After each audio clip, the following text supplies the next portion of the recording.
அஸ்ஸலாமு அலைக்கும் ரமசான் நாள் 15. ஒரு குருவும் சீடனும் இருட்டான காட்டுல நடந்து போயிட்டு இருந்தாங்க. சீடன் கையில ஒரு சின்ன விளக்கு தான் இருந்தது. அந்த விளக்கு அவனோட காலடிக்கு முன்னாடி இருக்கிற ஒரு 2 அடி தூரத்தை மட்டும்தான் வெளிச்சமா காட்டுச்சு. சீடன் பயந்து போய் கேட்டான், குருவே, இந்த சின்ன வெளிச்சத்தை வச்சுக்கிட்டு இவ்வளவு பெரிய காட்டை எப்படி கடப்பேன் அப்படின்னு. அதுக்கு அந்த குரு சொன்னார், தம்பி, ஒரு அடியை எடுத்து வை, அந்த வெளிச்சம் அடுத்த 2 அடியை காட்டும். இப்படி ஒவ்வொரு அடியா எடுத்து வச்சா நீ முழு காட்டையுமே கடந்துடலாம் அப்படின்னு. நம்ம வாழ்க்கையும் அப்படிதான். பெரிய மாற்றங்கள் ஒரே நாள்ல வராது.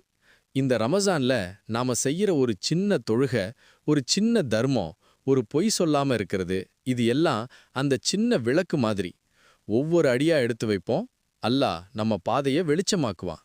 திருக்குரான்ல அத்தியாயம் 2 வசனம் 257ல அல்லாஹ் சொல்றான், அல்லாஹ் நம்பிக்கையுள்ளவர்களின் பாதுகாவலன். அவன் அவர்களை இருள்களிலிருந்து வெளியேற்றி பிரகாசத்தின் பக்கம் கொண்டு செல்கிறான்.